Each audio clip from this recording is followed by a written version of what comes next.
Array टिंग टिंग टिंग, हंसो सब, आज मैंने पूरा गांव खुश कर देना है। बसंतपुर गांव की सुबह हमेशा से खुशगवार होती थी, लेकिन आज चाय की दुकान पर एक पुरानी बात फिर से सरगर्म थी। गांव वाले लैला के चैलेंज की बात कर रहे थे, उस लड़की की जिसने आज तक कभी मुस्कुराया नहीं था।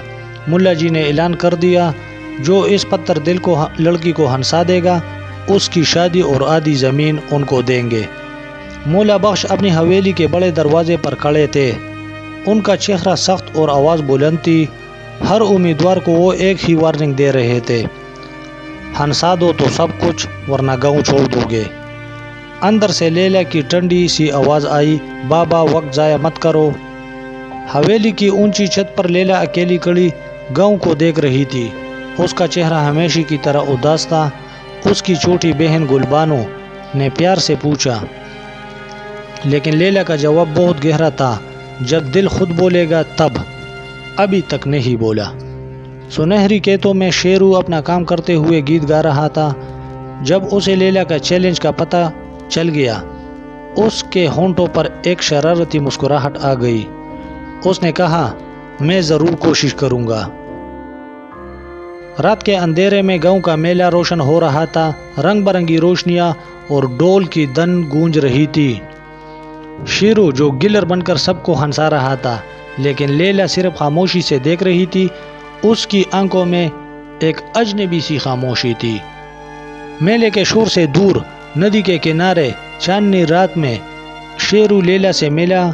उसने आहिस्ता से उसके दिल के खालीपन के बारे में पूछा। लैला ने सिर्फ इतना कहा, खालीपन को भरने का तरीका मैं जानता हूँ, कल सुबह देखना। नमाज के बाद मस्जिद के बाहर पूरा गांव इकट्ठा था। सब शेरू की हिम्मत की बात कर रहे थे। मुल्ला जी ने मुस्कुराते हुए कहा, आज देखते हैं कि ये जवान क्या करके दिखाता है। हवा में जोश भी था और थोड़ी सी बेचैनी भी। सुबह सवेरे ही शेरू ने एक मज़ेदार तमाशा किया। दूध वाली गाय को रंग बिरंगा बना दिया। गाय पर लिखा था, मैं भी हंसना चाहती हूँ। पूरा गांव देखकर लोट पोट गया। लैला ने छत से देखकर हल्की सी मुस्कुराहट जरूर की। हवेली के अंदर दोपहर की धूप खिड़कियों के अंदर से आ रही थी। लैला के होंठों पर पहली बार हल्की सी मुस्कुराहट दिखाई दी। गुलबानो खुशी से चिल्लाई, आप तकरीबन हंस पड़ी। शाम के सुनहरे उजालों में शेरू अपने घंटियों वाले साइकिल पर गांव की गलियों में घूम रहा था। लोगों को कह रहा था, सुनो ज़रा। उसकी आवाज़ हर घर तक पहुंच रही थी। बच्चे उसके पीछे भाग रहे थे और लैला ऊपर से देख रही थी। रात को हवेली के बड़े आंगन में मौला बख्श सोच में पड़े थे। शेरू के पागलपन पर गुस्सा भी था और थोड़ी खुशी भी। इन्होंने आहिस्ता से कहा, बेटी थोड़ी मुस्कुराई तो सही। पुराने पीपल के नीचे चांदनी रात में शेरू और लैला एक दूसरे से बात कर रहे थे। शेरू ने कहा कि अगर कल भी वो न हंस पड़ी तो वो गांव छोड़ देगा। लैला खामोश रही, लेकिन उसकी आंखों में उम्मीद जाग रही थी। सुबह सवेरे ईदगाह की ज़मीन पर पूरा गांव इकट्ठा था। शेरू स्टेज पर सबसे बड़ा तमाशा लाया था। बच्चे बकरियों के बेस में नाच रहे थे और शेरू के मज़ाहिया किस्से पर सब हंस रहे थे। हवा में सबकी हंसी गूंज रही थी। हवेली की छत पर खड़ी लैला ने पहली बार ज़ोर ज़ोर से हंस दिया। उसकी आवाज़ पूरे गांव में गूंज गई।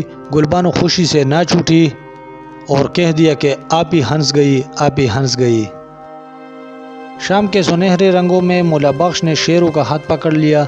लैला खुद आगे आ गई और मुस्कुराते हुए बोली, दिल तो कब का जीत चुका है।